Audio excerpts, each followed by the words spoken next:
E aí pessoal, tudo bem? Eu sou o Rafael, professor do Instituto Federal de Rondônia, aqui do Campus Colorado do Oeste, e este é o 15º episódio do nosso podcast e canal no YouTube Silagem BR.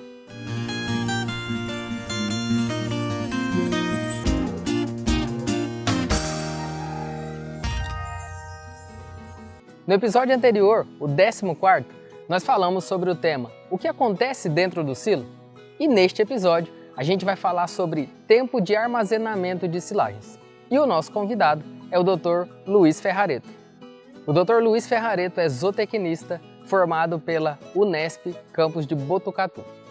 Ele é mestre e doutor em Dairy Science pela Universidade de Wisconsin, Madison, nos Estados Unidos. Ele é pós-doutor pelo Instituto de Pesquisas Agrícolas de William H. Minor. O Dr. Luiz Ferrareto foi professor assistente na Universidade da Flórida, nos Estados Unidos, entre os anos de 2016 e 2020. E atualmente ele é professor assistente e especialista em extensão na área de nutrição de ruminantes na Universidade de Wisconsin, Madison, nos Estados Unidos.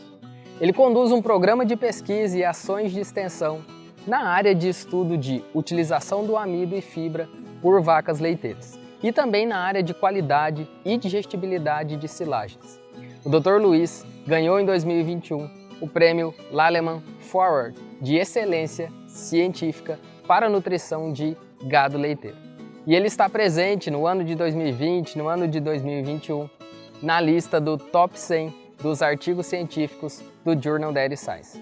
Nesse episódio, nós vamos falar sobre o tempo de armazenamento de silagens, ou seja, o tempo que o silo deverá ou poderá ficar fechado após a compactação e vedação e antes da sua abertura para o fornecimento da silagem aos animais. A ideia é discutir os impactos do tempo de estocagem sobre a conservação do material que foi ensilado e também discutir se o prolongamento do tempo de armazenamento traz benefícios, principalmente para silagens ricas em amido, como as silagens de planta inteira ou de partes da planta de milho, de sorgo, ou silagens de grãos úmidos ou grãos reidratados de milho e sorgo. Lembrando que se você estiver nos ouvindo pelo podcast, esse episódio também está disponível no nosso canal no YouTube. E se você estiver nos assistindo pelo YouTube, também pode acompanhar este e os outros episódios pelo nosso podcast. E agora, vamos ao bate-papo com o Dr. Luiz Ferrareto. Aproveitem! Olá pessoal, vamos para mais um bate-papo aqui. Hoje vamos falar um pouquinho sobre tempo de armazenamento de silagens e eu tenho o prazer de ter como convidado aqui o Dr. Luiz Ferrareto. Professor, muito obrigado por aceitar o convite, né? Mais uma vez de bater um papo, de discutir aqui com a gente. É uma honra mesmo tê-lo aqui conosco, professor. Muito obrigado. Eu que agradeço o convite, sempre uma satisfação, né? E acho que é uma oportunidade única aí para a gente poder dividir um pouquinho aí do que a gente está trabalhando nessa área aí com o pessoal. Hoje a nossa principal linha de pesquisa aqui na Universidade de Wisconsin tem sido entender, né, os diferentes fatores que a gente pode utilizar para melhorar a digestibilidade da silagem, né? E coincidentemente um desses fatores é basicamente o tempo de armazenamento, né? E a gente tem visto bastante coisa interessante aqui no campo que eu acho que vai ser bem legal de dividir aí com o pessoal. Legal, professor, obrigado. Bom, nos episódios anteriores, né, mais especificamente no episódio anterior, inclusive, a gente discutiu um pouquinho sobre o que acontece dentro do silo, né? Todo o processo, né, em si de conservação, todas as transformações que acontecem ali dentro. E hoje, né, o nosso bate-papo para a gente falar um pouquinho sobre tempo de armazenamento, né? Então, nós dividimos aqui o nosso roteirinho, o nosso bate-papo em 3 pontos, né? E o primeiro deles, né, professor, seria uma pergunta clássica, né? Quando que eu devo abrir um silo, né? Com quantos dias eu devo abrir um silo? A gente tem que lembrar, né, da estabilização que tem que ter ali no ambiente, mas também existem algumas particularidades, né? Quando a gente fala de silagem de planta inteira, quando a gente fala de silagens de grãos ou silagens que contêm grãos, né, professor? Então, para iniciar, eu acho que é legal a gente bater esse papo, né, mais genérico de início. Professor, fala um pouquinho para a gente, então. Não, com certeza. Eu acho que essa é uma pergunta muito comum, né, em todos os lugares e basicamente não tem uma resposta correta, né? Eu acho que existem muitos fatores que afetam a fermentação, a estabilização da silagem, né, e consequentemente o potencial da abertura do silo, né? Então, se a gente puxar esse primeiro gráfico aqui, nós vamos poder discutir um pouquinho como que as diferentes forragens podem afetar, né, a abertura do silo baseado nisso, né? A gente tem que lembrar que independente do tipo de silagem que a gente está ensilando, né, o processo de fermentação ele é muito similar, né? Talvez exista uma certa variação em quais são os principais produtos finais da fermentação produzidos, né? Mas no final das contas, né, o nosso objetivo com a silagem, basicamente, depois que não tem mais entrada de ar, né, é permitir que as bactérias reduzam o pH, né, através do aumento em ácido lático, ácido acético, né, conforme as bactérias aí vão estar consumindo alguns desses carboidratos solúveis, até que a gente chegue num ponto que a gente considera a fermentação estável, né? Quando a gente ensina a graduação, por exemplo, né, a gente usa esse mesmo gráfico e, na verdade, a gente fala que depois, num certo ponto, não tem mais alteração, né? O que a gente sabe hoje que não é verdade, né, mas é a forma mais fácil de ensinar, de entender, né? Por mais que seja uma fermentação estável, a gente sabe que as bactérias ainda estão ali, elas ainda estão se replicando, elas ainda estão utilizando os carboidratos solúveis e produzindo ácidos, né? Mas as mudanças, elas não são tão drásticas, né?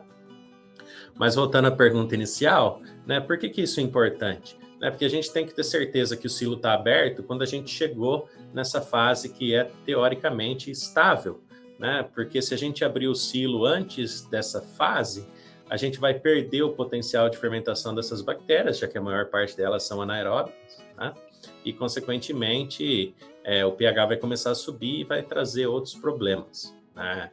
Quando a gente pensa sobre diferentes culturas, eu acho que se a gente pensar primeiramente na silagem de planta inteira, de milho ou sorgo, né, ou mesmo grãos, silagem de grãos de espiga, né, eu acho que normalmente a gente vê uma queda no pH bem rápida, né? Essas forragens, elas têm um potencial de fermentação muito bom e o potencial de tamponamento delas não é alto, né? O que ajuda muito nesse perfil de fermentação. Então, o que a gente tem visto é que silagem, às vezes, com 15, 20 dias, já está muito bem fermentada e pronta para ser aberta do ponto de vista de fermentação estável. Óbvio que uma boa compactação, boa vedação, né, um processo bem limpo de produção de silagem ajuda muito com isso, né? Se você tem dificuldades no processo de compactação, tem densidade baixa e assim por diante, aí talvez essa fase ela demora um pouco mais, né? Quando a gente pensa a respeito de outras forragens que têm alto teor de proteína, como algumas gramíneas e leguminosas, né? Aqui para a gente em Wisconsin é muito comum silagem de alfafa, né? Sim. E um dos problemas que a gente tem com silagem de alfafa é que, pelo alto teor proteico, existe muita produção de amônia no silo, né? E a amônia causa um tamponamento, né, nesse meio que acaba aumentando o pH do silo, né? Então não permite que a gente chegue numa fermentação estável tão rápida, né? É óbvio, também depende muito de compactação, vedação, aditivos e assim por diante, né? Então eu acho que a gente tem que prestar atenção nisso e tomar a melhor decisão baseado não só no tipo de cultura, mas também quão bem a gente consegue compactar e fechar esse silo, né? Porém, né, como a gente sabe, também existem outros fatores hoje, né, que a gente tem que considerar, né? No caso da silagem de planta inteira de milho e sorgo, ou então silagem de grãos, né, independente de grão úmido, milho reidratado, o que o pessoal tiver utilizando aí, né, silagem de espigas, né, a gente sabe que existe um outro fator, né? Do ponto de vista de fermentação, você consegue abrir bem cedo, mas a gente também sabe hoje que o processo de ensilagem nos permite aumentar a digestibilidade do amido, né? Então a gente tem que tentar levar isso em consideração. Legal, professor. Por isso, né, que a gente sempre imagina, né, professor, que por volta ali de 25, 30 dias, né, de forma geral, do ponto de vista de fermentação, né, de conservação, se tudo tiver ok, em teoria nós poderíamos abrir o silo, né, mesmo sendo uma silagem de planta inteira ou de partes da planta, né, como uma snaplade ou uma silagem de grãos, do ponto de vista de conservação, né, professor? Poderíamos tranquilamente, tudo acontecendo da forma adequada, com 25, 30 dias, em geral, essa silagem já estaria pronta, né? Mas o senhor deu a deixa agora para a gente entrar numa outra discussão, né, professor? Silagens que contém grãos, né, grãos ricos em amido, como silagem de sorgo ou de milho, seja de planta inteira, ou seja silagem de grão, né, úmido ou reidratado, né, professor? A gente tem que ter vamos dizer assim, a gente aumenta um ponto, né, ou um fator nessa tomada de decisão do tempo de abertura, né, do tempo de armazenamento, que é relacionado à digestão do amido, né, ao potencial de melhorar a digestão do amido, né, professor? Como que isso acontece, né? Por que melhora a digestão do amido, né, nessas silagens com grãos, quando a gente prolonga um pouco o tempo de armazenamento? Não, com certeza, esse fator é essencial, né? E com certeza hoje já faz parte da tomada de decisão, né, de nutricionistas e fazendeiros, né, para tentar otimizar o valor nutricional dessa silagem e, consequentemente, até diluir custo, né? Se a gente pensar na alta do preço do milho que a gente teve esse ano, né?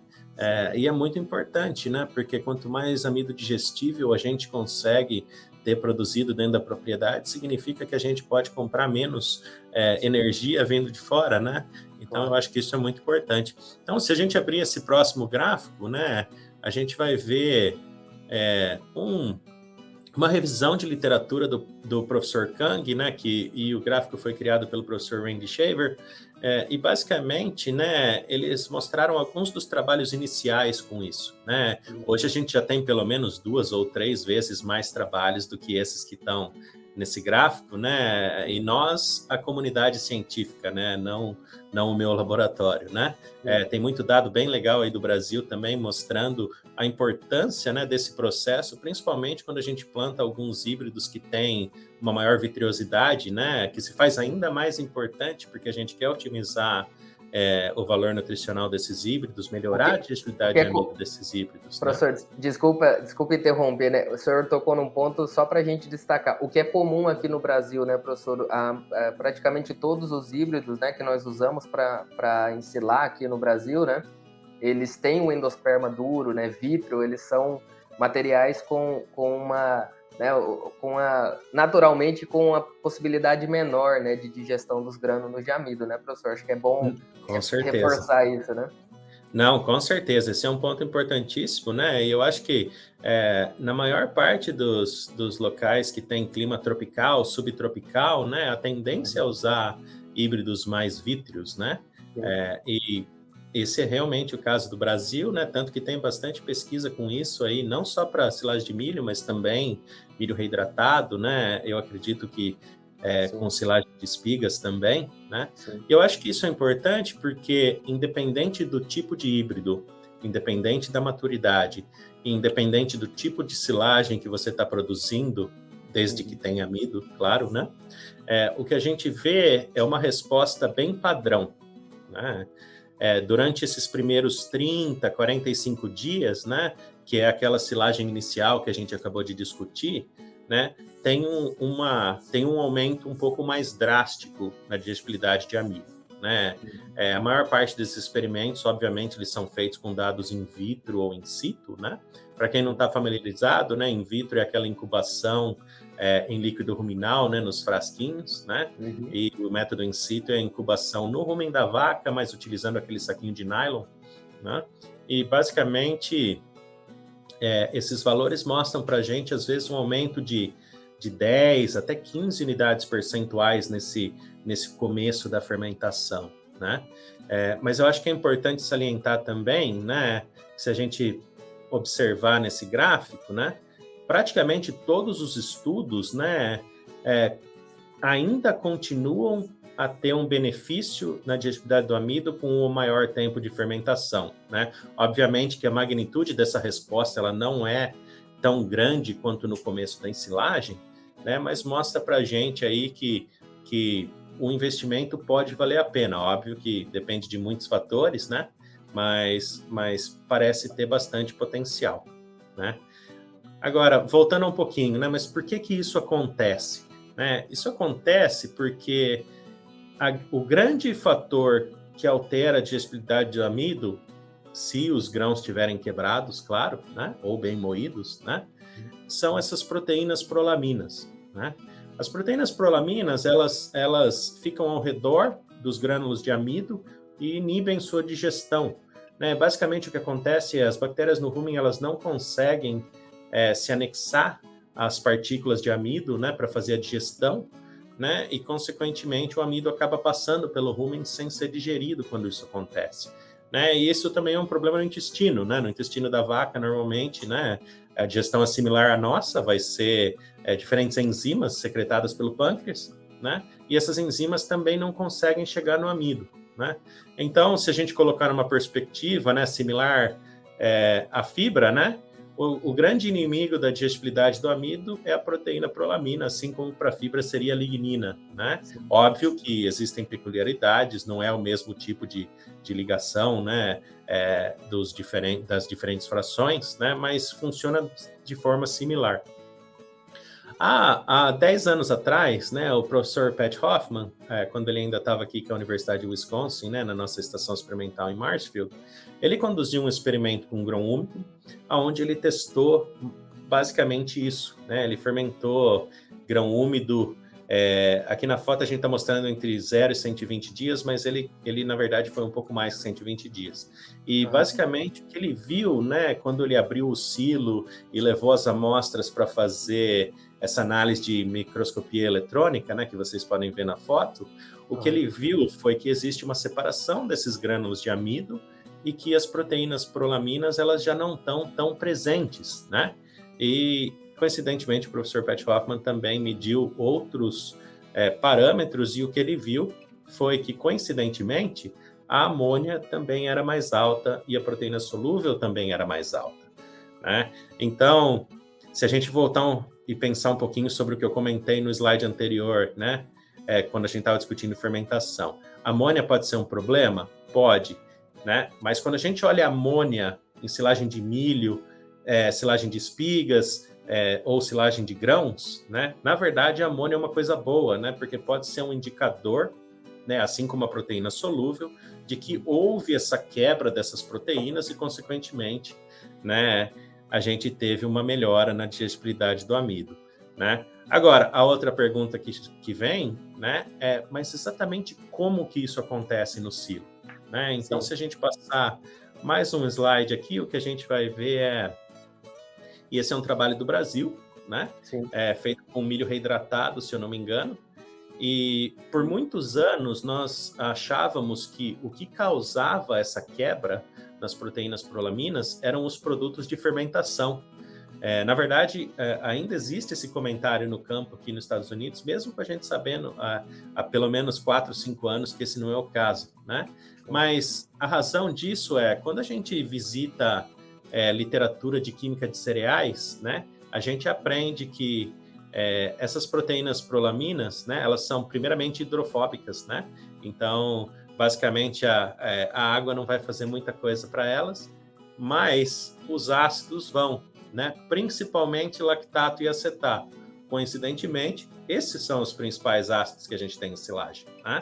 Então, se tinha essa associação de que os ácidos estavam solubilizando essas proteínas e permitindo que o amido fosse mais disponível ou ficasse mais disponível, né? Mas o que a gente pode ver nesse gráfico aqui é que na grande realidade, né, quem está fazendo o serviço duro por nós são as bactérias dentro do silo, né? Não só elas estão ajudando a gente a conservar, né, preservar o material através da produção de ácidos, né? Mas elas provavelmente secretam enzimas proteolíticas, né, proteases, que vão quebrar algumas dessas enzimas, né? E baseado nesses dados, a gente pode assumir que 60% aí vem dessas bactérias, né? 30% vem de enzimas que já estão dentro do grão, né?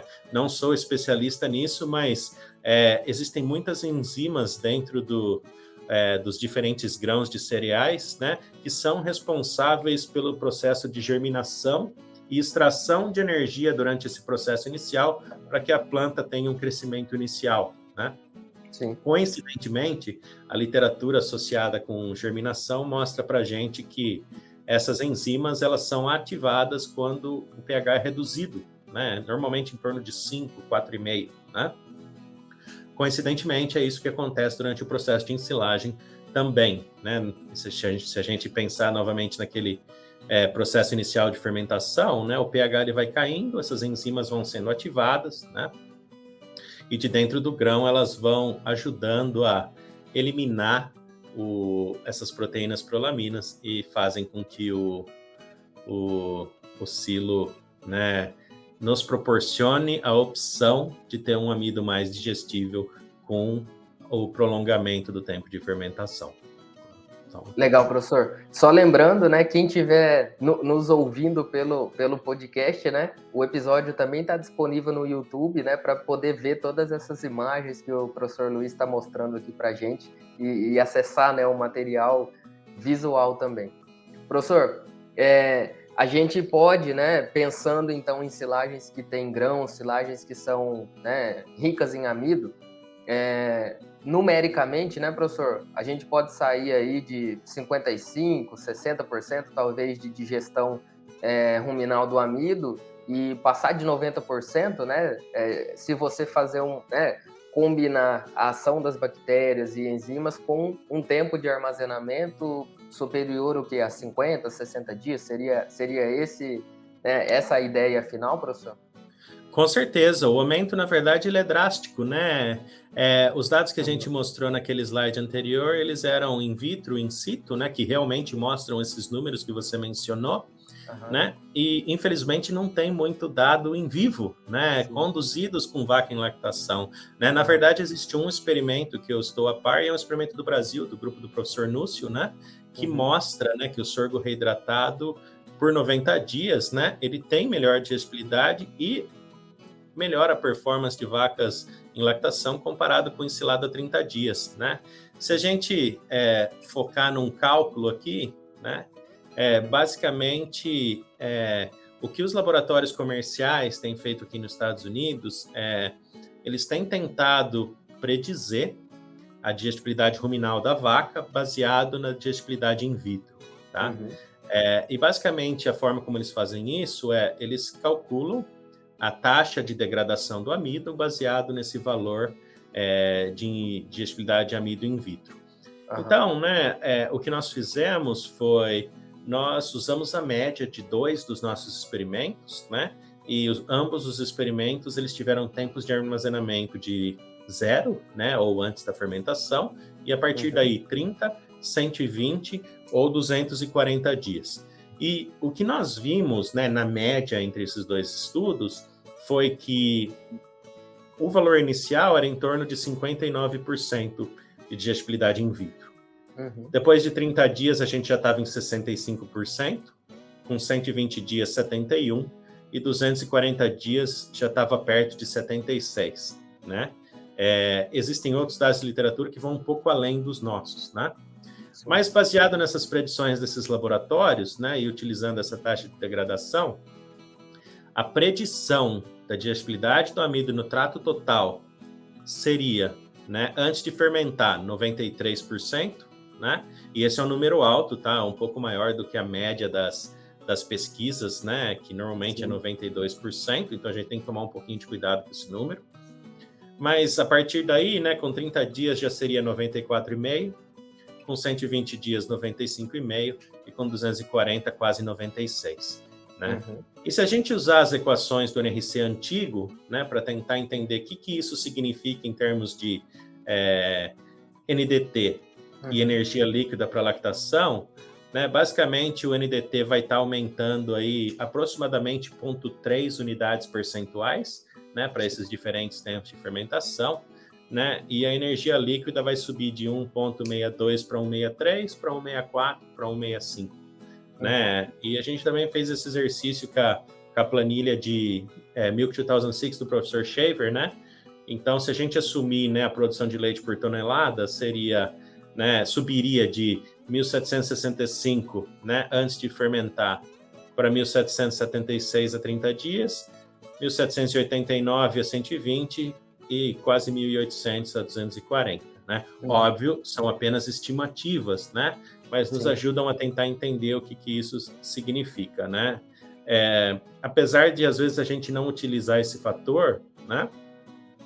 O que a gente sabe é que no campo, né, os nutricionistas, eles, há muitos anos, mesmo antes de saber desse fenômeno, né, eles já tentavam ajustar a dieta quando a gente chega na primavera, né? Aqui a gente vai estar ensilando o material no comecinho do outono, né? Então a primavera, quando a gente estiver chegando na primavera daqui 4, às vezes 6 meses, né? O que eles observavam às vezes havia um aumento na produção de leite, mas uma queda no teor de gordura, que estão associados exatamente com isso, né? Então essa resposta a gente sabe que realmente está ali, né? E é importante a gente considerar.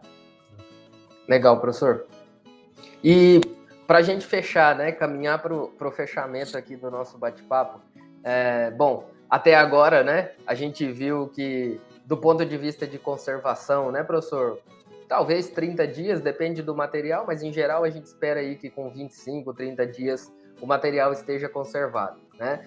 Agora, num segundo momento, silagens que têm grão, silagens ricas em amido, né? Seria interessante a gente ter um tempo de armazenamento maior, né? Talvez aí 60 dias pelo menos, 90 dias, né, de armazenamento. E aí a gente chega nesse último ponto de discussão, né, professor? O produtor que vai trabalhar com silagens, né, principalmente essas ricas em amido, no nosso caso aqui mais específico agora da discussão, ele precisa se planejar, né, ele precisa ter um planejamento, porque se ele produz só naquele ano ali, né, a silagem que ele tem que usar daqui uns dias, talvez não dê tempo dele esperar 90 dias esse material ficar armazenado, né, professor? Então, qual seria a importância desse processo de planejamento para que o produtor tenha, né, sempre silagens, aproveite os benefícios, né, do prolongamento do tempo de armazenamento, mas ao mesmo tempo ele não fique sem material para fornecer para os animais? Com certeza, o planejamento vai ser um ponto crucial desse processo, né? E tentar planejar com certa antecedência vai permitir, né, aos produtores e consultores que auxiliam esses produtores, né, a entender se essa é uma alternativa viável, né, para cada propriedade, né? Porque no final das contas, né, apesar de nós estarmos sugerindo aí abrir silos, né, com 90, 120 dias, né, para otimizar essa digestibilidade do amido, né? Nem toda propriedade tem condição de fazer isso, né? Primeiro, porque demanda mais área, né? Sim. Segundo, porque é um investimento muito grande, né? A produção de silagem ela não é barata, né? Então a gente tem que tomar cuidado com isso aí e ter um planejamento adequado. Hoje existem propriedades aqui nos Estados Unidos que eles se programam para ter entre 6 meses e 1 ano, algumas propriedades, não a maioria das propriedades, né? Mas é um processo que eles começaram vários anos antes, né? Para tentar entender qual seria o investimento, quais seriam os problemas e quais seriam os benefícios, né? E as propriedades que utilizam, né, esse maior tempo de fermentação, eles tentam o máximo continuar com esse processo, porque eles sabem, né, que voltar vai trazer uma queda na produção quando tiver essa troca da silagem mais bem fermentada para a silagem mais nova, né? Então, eu acho que isso é muito importante. Mas existem outros fatores que devem ser levados em consideração, né? A partir do momento que você definir que você quer armazenar mais material por mais tempo, significa que o seu processo de ensilagem tem que ser ainda melhor, né? Porque você vai ter que garantir que está muito bem compactada, né? Que está muito bem vedada, e mais importante que isso, continuar checando para ter certeza que não tem nenhum furo depois no silo por causa de qualquer fator inesperado, né? Porque basicamente, quanto maior o investimento, né? Se tiver problema, maior a perda, né? Claro. Então eu acho que isso tem que ser levado em consideração. Às vezes, para uma propriedade mudar de 30 dias para 120 dias não é possível, mas talvez de 30 para 60 seja, né? Então, eu acho que essa tem que ser uma discussão aí com o time todo, né? O pessoal que cuida e coordena da parte de produção, né, agronômica, a parte do pessoal que vai estar ajudando aí com a formulação de dieta e, obviamente, com o time financeiro, né, para ver se isso realmente é uma possibilidade e, a partir daí, definir quais seriam as práticas necessárias para otimizar o processo de ensilagem e garantir que você vai ter um bom material depois dessa fermentação. Com certeza. E fazer, né, professor, sempre buscar um sincronismo, né, um sincronismo de pensamento, né, no que diz respeito ao número de silos, ao tamanho de silos, né, para que você tenha talvez um particionamento, né, da sua produção do ano, né? Você pode planejar também, né, professor? Talvez silos um pouco menores no início, né, para que você vá usando esses silos que estão com tempo menor de armazenamento e dê tempo, né, dos outros silos chegar ali num tempo maior de armazenamento, né, professor? Como o senhor bem disse, né? É um planejamento em equipe, né? Algo que tem que ser construído, né? Ao longo do tempo e também verificado, né? Validado na propriedade se aquilo está sendo efetivo e se aquilo realmente está trazendo os benefícios esperados, né, professor? Mas o que se espera, né?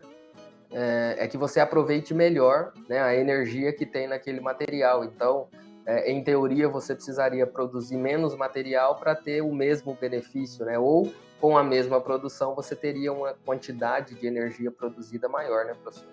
Com certeza, esse é um ponto-chave, e só para usar de exemplo, né, não foi pelo tempo de armazenagem, né, mas por falta de material, né, a gente passou por 3 anos bem complicados aqui, né, no meio oeste americano, né, por causa de eventos climáticos, né, queda na produção e assim por diante, né. Então, esse ano, por exemplo, né, um pouco antes da gente começar a colher o material do nosso rebanho de pesquisa, né, o pessoal que faz o manejo, coordena, né, o rebanho, eles tomaram a decisão de ensilar 2 silos bolsa, né, um pouco mais cedo, né, para garantir que eles iam ter material para fazer a transição, né, e deixar os silos maiores fermentando por um pouquinho mais de tempo. Não vai chegar nos 60 dias, mas em vez de ser 15 dias, nos permitiu aumentar para 45, né, o que já muda um pouco mais essa fermentação, né? Então, com certeza, mudar a dinâmica dos silos ajuda muito. E um outro fator que tem que ser considerado é só aumentar o silo para guardar mais material não é o ideal também, porque no final das contas a gente tem que ter a taxa de retirada ideal e assim por diante, né? Então, é um processo mais complicado do que talvez tenha parecido com a nossa discussão, né? Tem muita coisa envolvida nesse planejamento. Muito legal. E uma coisa, né, professor, quem assistiu ou ouviu aqui a gente hoje nesse episódio, né, uma coisa é certa, né, professor, não pode mais dar aquela resposta, né, abre com 30 dias, que é uma resposta padrão, né, professor, de quem trabalha com silagem aí, historicamente, né, a gente sempre usa ali aquelas informações, né, com 21 dias fermentou, então, com a margem de segurança, né, com 30 dias você abre o silo. Essa resposta ela já não serve mais, né, professor, em todos os casos. Então, para fechar a discussão, eu acho que seria por aí, né? Tem muito mais coisa envolvida nisso do que só o processo de conservação em si, né, professor?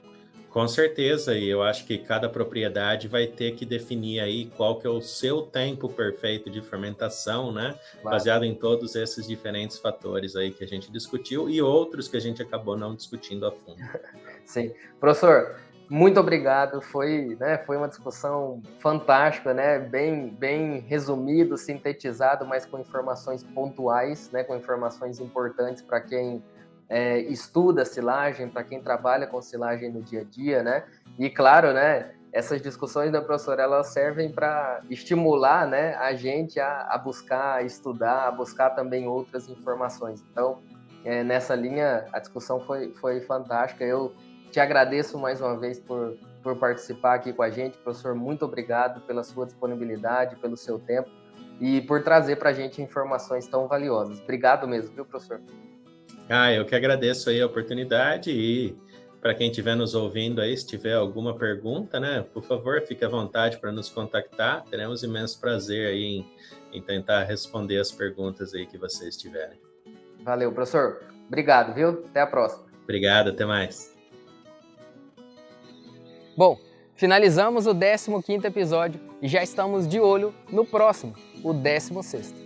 Nós teremos como convidado o Dr. Lucas Mari, da Lallemand Animal Nutrition. E vamos falar um pouquinho sobre abertura do silo e manejo de descarregamento das silagens.